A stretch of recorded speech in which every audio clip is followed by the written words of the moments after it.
you. Thank you so much.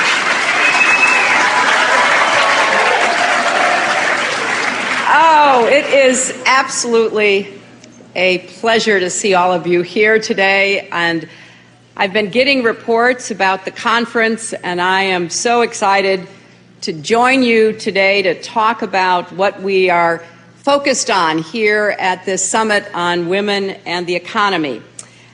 Before I begin, I want to apologize for the delay, but there were so many people who showed up, and because this is the largest gathering of distinguished foreign diplomats in San Francisco since the founding of the United Nations,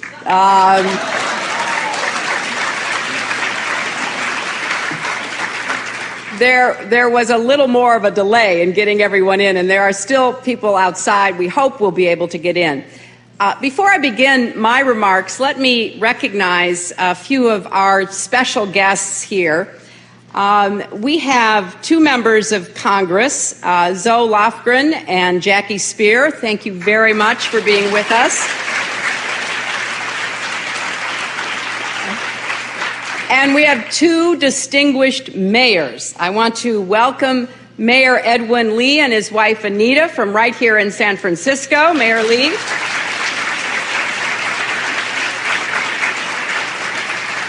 And Mayor Jean Quan from Oakland. Thank you for being here. And on a personal note, I want to acknowledge a wonderful friend and former Chief of Protocol, Charlotte Schultz. Thank you, Charlotte.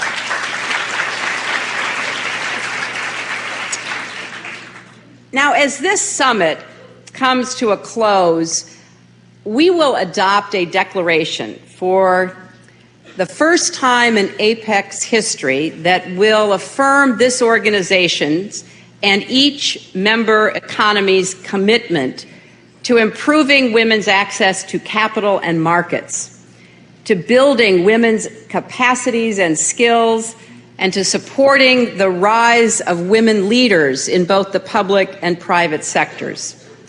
And it is fitting that this declaration would be adopted here in San Francisco, because it was just 1 mile from here in the Herbst Theater where the United Nations Charter was signed 66 years ago. In fact, the APEC Summit, which brings you all here, is a celebration of that important occasion and a recognition that history is made right here in San Francisco. Because San Francisco is an appropriate venue for this economic discussion. Because this is a community that is renowned for its spirit of inclusion and opportunity for all. So on behalf of the United States and our people, I give each of you and your nations my heartiest welcome and my heartfelt thanks for being here and undertaking this great mission with us. Now, there will be a temptation on the part of those observing or covering this summit, perhaps on the part of those of us attending it as well, to say that our purpose is chiefly to advance the rights of women, to achieve justice and equality on women's behalf.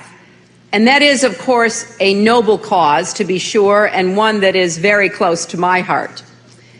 But at the risk of being somewhat provocative at the outset, I believe our goal is even bolder, one that extends beyond women to all humankind. The big challenge we face in these early years of the 21st century is how to grow our economies and ensure shared prosperity for all nations and all people. We want to give every one of our citizens, men and women alike, young and old alike, greater opportunity to find work, to save and spend money, to pursue happiness, ultimately to live up to their own God-given potentials. That is a clear and simple vision to state. But to make it real, to achieve the economic expansion we all seek, we need to unlock a vital source of growth that can power our economies in the decades to come. And that vital source of growth is women. With economic models straining in every corner of the world, none of us can afford to perpetuate the barriers facing women in the workforce. Because by increasing women's participation in the economy and enhancing their efficiency and productivity, we can bring about a dramatic impact on the competitiveness and growth of our economies. Because when everyone has a chance to participate in the economic life of a nation, we can all be richer. More of us can contribute to the global GDP. And the gap between the developed and the developing countries would narrow significantly as productivity rises in economies from Haiti to Papua New Guinea. But that great global dream cannot be realized by tinkering around the edges of reform, nor candidly can it be secured through any singular commitment on the part of us here. It requires rather a fundamental transformation, a paradigm shift in how governments make and enforce laws and policies, how businesses invest and operate, how people make choices in the marketplace. The transformational nature of this undertaking that lies ahead is, in my view, not unlike other momentous shifts in the economic history of our world. In the 19th century, many nations began moving from an agricultural to an industrial economy. Then the inventions and mass productions of that era gave rise in the 20th century to the information age and the knowledge economy, with an unprecedented rise in innovation and prosperity. As information transcends borders and creates opportunities for farmers to bank on mobile phones and children in distant villages to learn remotely, I believe that here at the beginning of the 21st century, we are entering the participation age, where every individual, regardless of gender or other characteristics, is poised to be a contributing and valued member of the global marketplace. In some APEC economies, this transformation has been underway for quite a while now. In others, it has begun more recently, but in all, progress has been too slow and too uneven.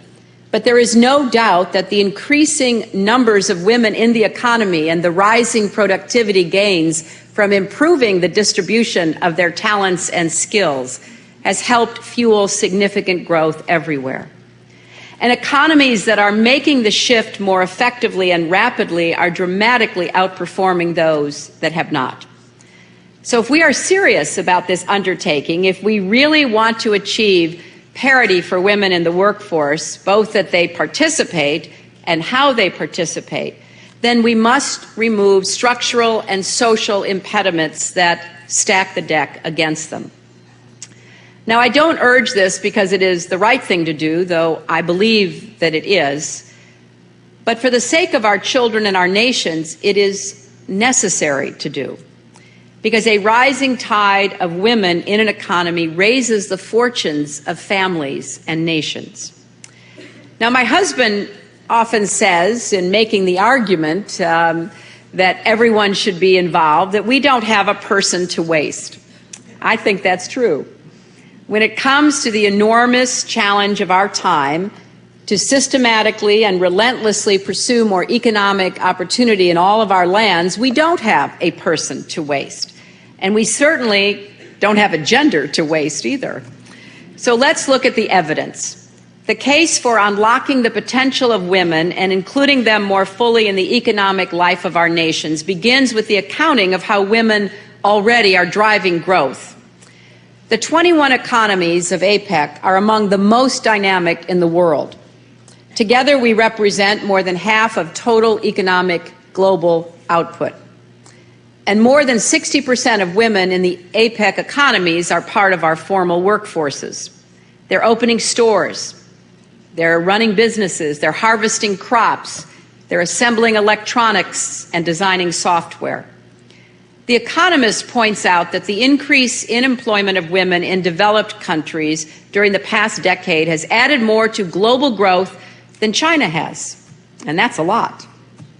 And in the United States, a McKinsey study found that women went from holding 37% of all jobs to nearly 48% over the past 40 years, and that in sheer value terms, these women have punched well above their weight. The productivity gains attributable to this modest increase in women's overall share of the labor market accounts for approximately 1/4 of the current U.S. GDP. That works out to more than $3.5 trillion, more than the GDP of Germany, and more than half the GDPs of both China and Japan. So the promise is clear. What then is the problem? If women are already making such contributions to economic growth, why do we need a major realignment in our thinking, our markets, and our policies? Why do we need to issue a declaration from this summit? Well, because evidence of progress is not evidence of success. And to be sure, the rate of progress for women in the economies of our region varies widely. Laws, customs, and the values that fuel them provide roadblocks to full inclusion. In the United States and in every economy in APEC, millions of women are still sidelined, unable to find a meaningful place for themselves in the formal workforce. And some of those who get to enter the workforce are really confined by very clear signals to a lower rung on the job ladder. And there's a web of legal and social restrictions that limit their potential. Or they are confronted with a glass ceiling that keeps them from the most senior positions. Only 11 of the CEOs of the Fortune Global 500 companies are women. That's less than 3%. Some women in the APEC region don't have the same inheritance rights as men. So they can't inherit property or businesses owned by their fathers. Some don't have the power to confer citizenship on their children. So their families have less access to housing and education, and they must constantly renew residency permits, making it harder for them to work. Some are even subject to different taxes than men. Too often they are denied access to credit and may even be prohibited from opening bank accounts, signing contracts, purchasing property, incorporating a business, or filing lawsuits without a male guardian. Some women earn almost as much as men before they have children, but less afterwards, and even less if they are single mothers. These barriers and restrictions, some formal, some informal, erode women's abilities to participate fully in their economies and to support their families, whether as employees or entrepreneurs. Now, these barriers are certainly not unique to this region, the Asia-Pacific region. Variations of them can be found everywhere in the world. But because this is the most dynamic economic region in the world, what we do will have an impact on everywhere else. Some barriers are left over from a different time and haven't changed to reflect new economic realities or concepts of justice. Some seek to preserve an economic order that ensures that men have the higher-paying jobs to support their families. And some reflect lingering cultural norms, the belief that women need to be protected from work that is thought to be dangerous or unhealthy for them. In truth, what is dangerous is denying ourselves the level of economic growth we need to build stronger societies.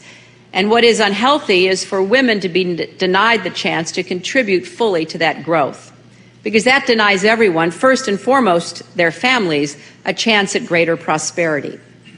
Now, economic orders do not perpetuate themselves. They are made and remade through countless decisions, small and large, by economic policy makers, political leaders, and business executives. So if we want to see opportunities for women improve, we must begin with sound economic policies that explicitly address the unique challenges that limit women. And here's why.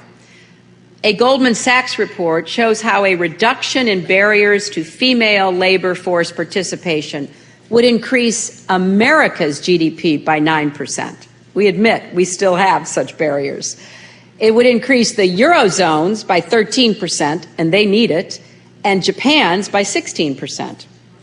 Unlocking the potential of women by narrowing the gender gap could lead to a 14% rise in per capita incomes by the year 2020 in several APEC economies, including China, Russia, Indonesia, the Philippines, Vietnam, and Korea. Of course, rising income means increased spending, which in itself helps to fuel more growth. And here, too, women make a strong contribution. A Boston Consulting Group survey concludes that globally, women will control $15 trillion in spending by the year 2014. And by 2028, BCG says women will be responsible for about 2/3 of consumer spending worldwide. Digging a little deeper into the data, we can see positive benefits that flow from both the quality of spending and the quantity of saving by women. Because multiple studies have shown that women spend more of their earned income on food, health care, home improvement, and schooling for themselves and their children. In short, they reinvest. And that kind of spending has a multiplier effect, leading to more job growth and diversified local economies. And that, in turn, can help ensure better educated, healthier citizens, as well as provide a cushion in the event of market downturns. The research also shows that women are stronger savers than men. Data, does that surprise any of the women in the audience? Data from 20 semi-industrialized countries suggests that for every 1 percentage point increase in the share of household income generated by women, aggregate domestic savings increase by roughly 15 basis points. And a higher savings rate translates into a higher tax base as well. Integrating women more effectively into the way businesses invest, market, and recruit also yields benefits in terms of profitability and corporate governance. In a McKinsey survey, a third of executives reported increased profits as a result of investments in empowering women in emerging markets. Research also demonstrates a strong correlation between higher degrees of gender diversity in the leadership ranks of business and organizational performance. The World Bank finds that by eliminating discrimination against female workers and managers, managers could significantly increase productivity per worker by 25 to 40%. Reducing barriers, preventing women from working in certain sectors would lower the productivity gap between male and female workers by 1/3 to 1/2 across a range of countries. Now, these gains are achieved because removing barriers means that the talent and skills of women can be deployed more efficiently. And in our globalized world today, this is a competitive edge that is more important than ever. All of this underscores my primary point. When we liberate the economic potential of women, we elevate the economic performance of communities, nations, and the world. Take just one sector of our economy, agriculture, to illustrate what I mean. We know women play an important role in driving agriculture-led growth worldwide. Agriculture is a powerful engine for development, as we have seen in the remarkable rise of China and India. And in several APEC economies, women comprise nearly half of the agriculture labor force. They sustain every link in the agricultural chain. They plant the seeds, they care for the livestock, they harvest the crops, they sell them at markets, they store the food, and then they prepare it for consumption. But as for the role of women in agriculture nowadays, despite their presence in all of these kinds of jobs, they have less to show for all of their work. Women farmers are up to 30% less productive than male farmers. And that's not because they are working less or less committed. It's because women farmers have access to fewer resources. They have less fertilizer, fewer tools, poorer quality seeds, and less access to training or to land. And they have much less time to farm because they also have to do most of the household work. When that resource gap is closed and resources are allocated equally, and better yet, efficiently, women and men are equally productive in agriculture. and that has positive benefits. In Nepal, for example, where mothers have greater ownership of land because of their inheritance rights, there are fewer severely underweight children. So what we have here is an opportunity to accelerate growth in developing economies while at the same time producing more and cheaper food for our planet. Close the resource gap, holding women back in developing economies, and we could feed 150 million more people worldwide every year. And that's according to the Food and Agriculture Organization. And that's in addition to the higher incomes for families and the more efficient markets and the more agricultural trade that would result. The same kind of impact can be seen in other sectors in our economies because we know that the entrepreneurial spirit of women is strong. More than 500,000 enterprises in Indonesia and nearly 400,000 in Korea are headed by women. They run fully 20% of all of China's small businesses. All across Asia, women have and continue to dominate light manufacturing sectors that have proved crucial to the region's economic takeoff. And economists predict that women-owned businesses, which now provide for 16% of all U.S. jobs, will create nearly a third of the new jobs anticipated over the next 7 years. So with that kind of evidence at hand, it is little wonder that the World Economic Forum's Gender Gap Report finds a direct correlation between the gender gap and economic productivity. The lower the former, the higher the latter. As Klaus Schwab, the executive chairman of the World Economic Forum, concludes, women and girls must be treated equally if a country is to grow and prosper.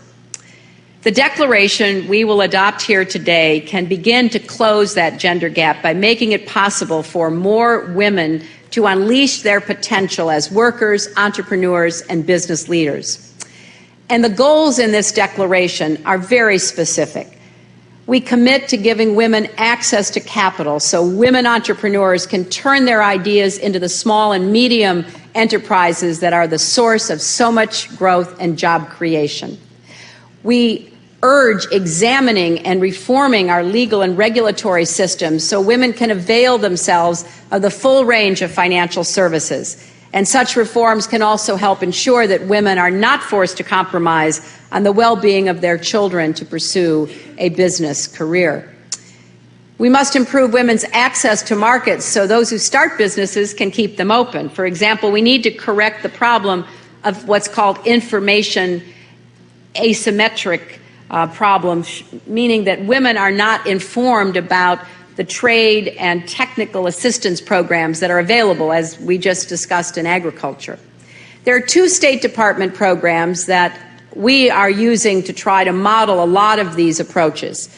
A program called Pathways to Prosperity connects policymakers and private sector leaders in 15 countries across the Americas. It's aimed at helping small business owners, small farmers, craftspeople do more business both locally and through regional trade. And the African Women's Entrepreneurship Program reaches out to women that are part of the African Growth and Opportunity Act countries to provide them with information and tools to take advantage of what AGOA has to offer. And then finally, we must support the rise of women leaders in the public and private sectors because they bring firsthand knowledge and understanding of these challenges, and their perspectives will add great value as we shape policies and programs that will eliminate barriers to bring women into all economic sectors. Several businesses are already taking significant steps to meet such goals. Goldman Sachs is training the next generation of women business leaders in developing economies with its 10,000 Women campaign. Coca-Cola's 5 by 20 campaign aims to support 5 million women entrepreneurs worldwide by 2020.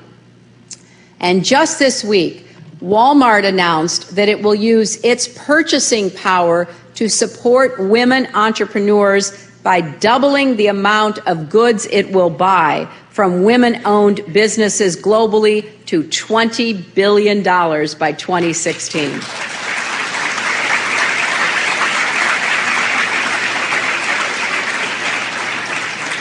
In addition, Walmart will invest $100 million to help women develop their job skills, including women who work on the farms and factories overseas that are Walmart suppliers. Now, these programs are just the start of the type of permanent shift we need to see in how businesses worldwide invest in women. Now, I do not underestimate the difficulty of ushering in what I call the participation age. Legal changes require political will.